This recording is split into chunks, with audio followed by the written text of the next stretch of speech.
అందరికీ నమస్కారం. ఈరోజు సునీత గారు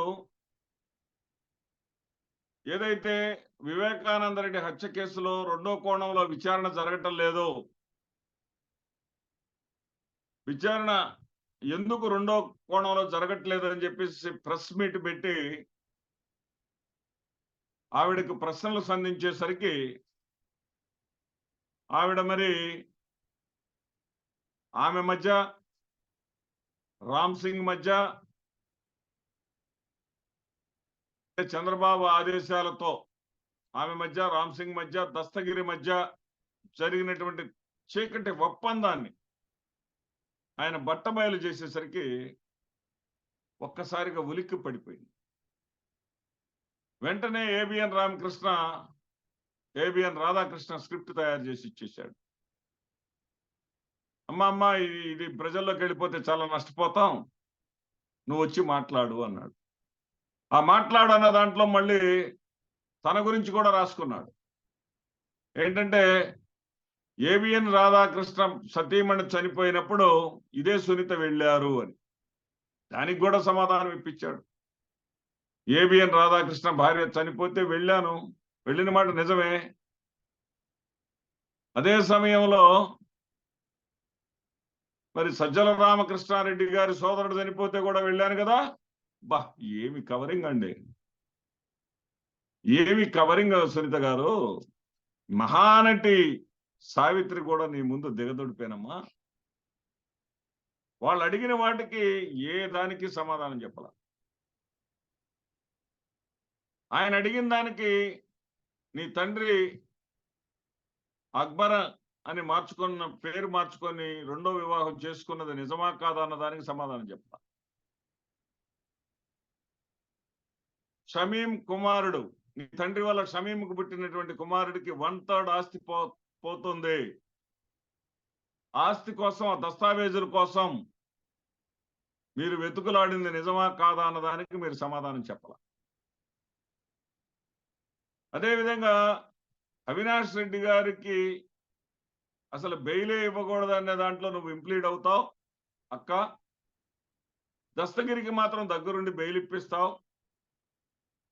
మరి దస్తగిరి అప్రూవర్ గా మారాడనే దాన్ని ఏ విధంగా ఎంత చక్కగా నువ్వు కవర్ చేసుకున్నావంటే, దస్తగిరి అప్రూవర్ గా మారటానికి చాలా కథ ఉంది, అక్కడ చాలా విశేషం ఉంది.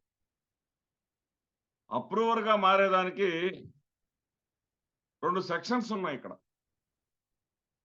చట్టం తెలియని వాళ్ళకి ఎంత అయినా మాయ చేయొచ్చు మీరు. అప్రూవర్ గా అయిన వాడైనా సరే కేసులో దోషులు తేలేంత వరకు జైల్లో ఉండాల్సిందే. అప్రూవర్ బయట తిరగటానికి వీల్లేదు. అప్రూవర్ అనేవాడు 306-4-A అనేటటువంటి యాక్ట్ ప్రకారం అప్రూవర్ గా మారవచ్చు. అతను అప్రూవర్ గా మారినంత మాత్రాన బయట తిరగటానికి లేదు. కానీ మీ చీకటి ఒప్పందంలో భాగంగా, చంద్రబాబు నాయుడు రచించినటువంటి వ్యూహంలో భాగంగా యాంటిసిపేటరీ బెయిల్ వచ్చిన తర్వాత ఆ యొక్క 306-4-Aకు బదులుగా P 306-4-P అనే అనే నిబంధనతోటి బెయిల్ తెచ్చుకుంటే ఇక మళ్ళీ అరెస్ట్ కావాల్సిన పని లేదు. ఆ రకంగా అతనికి బెయిల్ ఇప్పించి, ఆ బెయిల్కు పూర్తి సహాయ సహకారాలు అందించి, ఆ విధంగా బెయిల్ ఇప్పించినప్పుడు మీరు చెప్పమన్న పేర్లు చెప్పడా అతను, మీరు ఆడమన్నట్టు ఆడడా అతను, మీ చేతిలో కీలుబొమ్మ కాదా అతను, జైల్లో మగ్గిపోవాల్సినటువంటి అతన్ని బయట వచ్చి సెలబ్రిటీ లాగా డ్రైవర్ గా ఉండేటటువంటి అతను డ్రైవర్ని పెట్టుకొని వాహనాన్ని నడుపుతూ, వాహనాన్ని మెయింటైన్ చేస్తా, సెటిల్మెంట్స్ చేస్తా ఉండేటటువంటి జీవనాన్ని అందించినటువంటి మీకు ఏదైనా ఎంతకైనా రుణపడి ఉంటాడు అతను. ఇదేమన్నా తెలియని విషయమా? ఎవరికైనా అర్థం కానిటువంటి విషయమా? ఎవరికైనా ఇట్టే చూసిన వెంటనే అర్థమయ్యేటటువంటి విషయం. దాని తర్వాత ఎన్ని అబద్ధాలు తల్లి, ఎన్ని అబద్ధాలు. రామ్ సింగ్ కాదు, ఆ సుధా గారు వారు ఒక నిజాయితీతో కూడినటువంటి విచారణ చేసినటువంటి అధికారిని. ఆవిడ అందించినటువంటి వివరాల ప్రకారం కానిపోతే మీరు జూలై నెల ఇచ్చినటువంటి స్టేట్మెంట్లో, సిబిఐ వాళ్ళకి ఇచ్చినటువంటి స్టేట్మెంట్లో జూలై నెల 27వ తారీఖు నాడు ఆ లెటర్ గురించి మీరు ప్రస్తావించారు. ఏమని ప్రస్తావించారు? నీ భర్త నర్రెడ్డి రాజశేఖర్ రెడ్డి గారు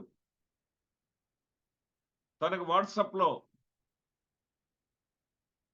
మీ నాన్న రాసినట్లుగా వచ్చినటువంటి లెటర్ ఒకటి ఉన్నదని,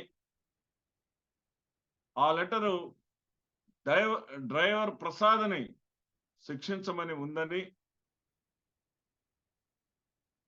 ఆ హత్యా నేరాన్ని మొత్తాన్ని కూడా ప్రసాద్ తన మీద వేసుకున్నట్టుగా ఉందని, ఆ లెటర్ పైన తనకు అనుమానాలు ఉన్నాయని, ఆ లెటరు తన తండ్రి రాసి ఉండకపోవచ్చని నువ్వు ఆ రోజు వాంగ్మూలం ఇచ్చావు. దాని మీద వేలి ముద్రలు చెక్ చేయాలని చెప్పేసి కూడా అన్నావు. తర్వాత మళ్ళీ నెల తిరగకుండానే ఆగస్టు నెల 28వ తేదీన, నెల రోజుల్లో అసలు ఆ లెటర్ సంగతే నాకు తెలియదు. మీ నాన్నగారి రెండో భార్య సంగతి, బిడ్డ సంగతి నీకు తెలుసా అమ్మా అని అడిగితే విలేకరి I don't have knowledge on it అన్నావు. నీకు వచ్చిన ఇంగ్లీష్ అందరికీ వచ్చు. I don't have such information అన్నావు. బా, ఏమి నటివి తల్లి నువ్వు. అంటే అవినాష్ రెడ్డి గారు అడిగిన దాంట్లో తేడా ఏముంది? అవినాష్ రెడ్డి గారు చాలా స్పష్టంగా నిన్ను అడిగారు, నెల రోజుల్లో నీవు సిబిఐ, అదేవిధంగా నీ పెంపుడు తమ్ముడైనటువంటి దస్తగిరి కొమ్మక్కై మాట్లాడిన భాష అవునా కాదా? జూలై నెలలో ఒక స్టేట్మెంట్, ఆగస్టులో ఒక స్టేట్మెంట్. దానికి సమాధానం మాత్రం నీ దగ్గర నుంచి రాదు. ఎన్నాళ్ళు ఎప్పటికైనా సరే ఈ హత్య కేసులో ఇది ప్రధానంగా ఆంధ్రప్రదేశ్ రాష్ట్ర ప్రజలకు అర్థం కావాల్సింది, ఇది ఆస్తి కోసం జరిగిందా, సీటు కోసం జరిగిందా? సీటు కోసం జరిగింది కానే కాదు అన్న విషయం అందరికీ స్పష్టంగా అర్థమైంది. ఎందుకంటే నువ్వే చెప్పావు 2019 ఎన్నికలకు ముందు మీ నాన్నగారు బాగా కష్టపడతా ఉన్నారు, దేనికోసం చేస్తున్నారు, ఏ కాసు కోసం పనిచేస్తున్నారు, జగనన్నను ముఖ్యమంత్రిగా చేయడం కోసం, అవినాష్ అన్నను గెలిపించడం కోసం అని నువ్వే చెప్పావు. తమ్ముడు అవినాష్ని గెలిపించడం కోసం అని నువ్వే చెప్పావు. ఆ పూట కూడా అంతకు ముందు రోజు కూడా తిరిగాడని చెప్పేసి నువ్వే చెప్పావు. మరలా ప్లేట్ ఫిరాయించావు. అవినాష్ రెడ్డి హత్యకు కారకుడు అని చెప్పేసి మళ్ళీ కొత్త రంగు పూసావు. అసలు అవినాష్ రెడ్డి గారు ప్రశ్నించినటువంటి ప్రశ్నకు సమాధానం ఉందా? నర్రెడ్డి శివప్రకాష్ రెడ్డి గుండెపోటుతో చనిపోయాడు అని ముందుగా ఇన్ఫర్మేషన్ ఇచ్చినటువంటి వ్యక్తి నర్రెడ్డి శివప్రకాష్ రెడ్డి అవునా కాదా? మీ అమ్మ తమ్ముడు అవునా కాదా? అవునా కాదా? అన్నేళ్లుగా నీ తండ్రితో కలిసి ఉండకపోకుండా ఎప్పుడన్నా హైదరాబాద్ వచ్చినప్పుడు మనవరాలు కాబట్టి ఆయన మనవరాలు అంటే నీ కూతుర్ని ఏదో తీసుకెళ్ళినంత మాత్రాన అదిగో మా కూతుర్ని పలానా రోజు తీసుకెళ్ళాడని నువ్వు బుకాయిస్తావే. ఏ రోజైనా సరే తండ్రికి అన్నం పెట్టావా నువ్వు? అసలు నీ తండ్రి మీ ఇద్దరితో కలవకుండా, అంటే తల్లితో గాని నీతో గాని అల్లుడితో గాని కలవకుండా దూరంగా 20 ఏళ్ల పాటు ఉన్న సంగతి పులివెందులు అందరికి తెలుసు కదా. వాళ్ళ దయనీయమైనటువంటి ఏ తండ్రి, ఏ సగటు మానవుడు, తెలుగువాడు ఎవడైనా సరే తల్లిదండ్రులు వాళ్ళ అవసాన దశలో బాగా చూసుకుంటారు. అవసాన దశల్లో నీ తండ్రిని ఎన్ని కష్టాలు పెట్టావు, ఎన్ని బాధలు పెట్టావు, ఇంత నరకం చూపించావు. తెలీదా? వాస్తవాలు బయటకు వస్తా ఉంటే మింగుడు పడక, భయంతోటి, ఆందోళనతోటి, ఆతృతతోటి ఏం జరిగిపోతుందన్నట్టు తప్పు చేసున్నావు కాబట్టి. తప్పు చేసింది మీరు కాబట్టి, నువ్వు నీ భర్త కాబట్టి బయటకు వచ్చి హడావుడిగా స్టేట్మెంట్స్ ఎప్పుడన్నా ఇచ్చావా? ఇట్లా ఎన్నికలప్పుడే గుర్తొస్తుందా మీకు? ఎన్నికలప్పుడే మీ నాన్న మీద మీకు ప్రేమ పొడుచుకొస్తుందా? ఎన్నికలప్పుడే ఎప్పుడైనా సరే జగన్మోహన్ రెడ్డి గారు కానీ, అవినాష్ రెడ్డి గారు కానీ ఈ హత్య ప్రస్తావన వాళ్ళు ఏ సమయంలో అయినా తీసుకురావడం జరిగిద్దా? ఎప్పుడైనా అన్నారా వాళ్ళు దాని గురించి? అసలు నారాసుర రక్త చరిత్ర అనే సాక్షి పేపర్లో వార్త వచ్చిన వెంటనే మీ నాన్నగారి రెండో సంబంధం గురించి, కొడుకు గురించి, ఆస్తి గురించి, దస్తావేజుల గురించి రాసింది ఎవరు? ఆంధ్రజ్యోతి కదా? కొంచెమన్నా సిగ్గు లజ్జ లేదా మీకు? మీ నాన్నగారి పరువు తీసినటువంటి వేమూరి రాధాకృష్ణతో పోయి అతనితో కలిసి మరి కుట్రలో పాత్రధారి కావడానికి కొంచెమైనా సిగ్గు అనిపించదా నీకు? ఇంకా ఏదో సమర్థించుకోవడానికి, బొకాయించడానికి వస్తే ఆంధ్రప్రదేశ్ ప్రజలకి ఇప్పటికే ఆ కేసులో ఏమి జరిగింది, అది ముమ్మాటికి ఆస్తి కోసం జరిగినటువంటి హత్య అని ప్రజలు నమ్ముతున్నారు.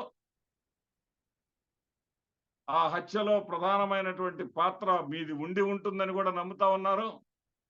ఎందుకంటే నీ భర్త ఇచ్చినటువంటి స్టేట్మెంట్ లోనే 14వ తేదీ అర్ధరాత్రి 12:15 మా మామగారి దగ్గర డబ్బుల గురించి నేను గట్టిగా అడిగిన మాట వాస్తవం. అదే నేను చివరిసారిగా మాట్లాడింది అన్నాడు. ఆ పొద్దున్న ఆయన శవమయ్యాడు. అందరికీ తెలిసినటువంటి విషయమే. ఇన్ని ఆధారాలు స్పష్టంగా కనపడుతుంటే నువ్వు ఎవరి మీద అది సీటు కోసం ఎట్లా జరిగింది? అప్పటికి ఉన్నటువంటి ఎంపీని తొలగించి మీ నాన్నగారికి ఎందుకు ఇస్తారు సీటు? ఒకే ఒక్క మెజారిటీ ఉన్న సమయంలో నీకు ఎమ్మెల్సీ అవకాశం ఇస్తే నేను గెలవలేకపోయినటువంటి మీ నాన్నగారికి ఎందుకు ఇస్తారు సీటు? విద్యావంతుడు, విదేశాల్లో విద్యను అభ్యసించిన వాడు, సమాజానికి ఏదో చేయాలన్న తాపత్రయం ఉన్నటువంటి అవినాష్ని కాదని మీ నాన్నకి సీట్ ఎందుకు ఇస్తారు? ఎందుకు మాట్లాడతారు మీరు? రాసేటటువంటి అబద్ధాలను, మీరు చెప్పేటటువంటి అబద్ధాలను ఎవరు నమ్ముతారు? అంటే మీరు చేసిన తప్పు బయటపడకూడదు కాబట్టి ఆ తప్పును మీకన్నా 10 ఏళ్ళు చిన్నవాడైనటువంటి మీ తమ్ముడి మీద తోసేస్తారన్నమాట. ప్రజలు ఏమన్నా అమాయకులు అనుకుంటున్నారా? నిజం ఆలస్యం అవుతుందేమో కానీ justice may be delayed but not denied.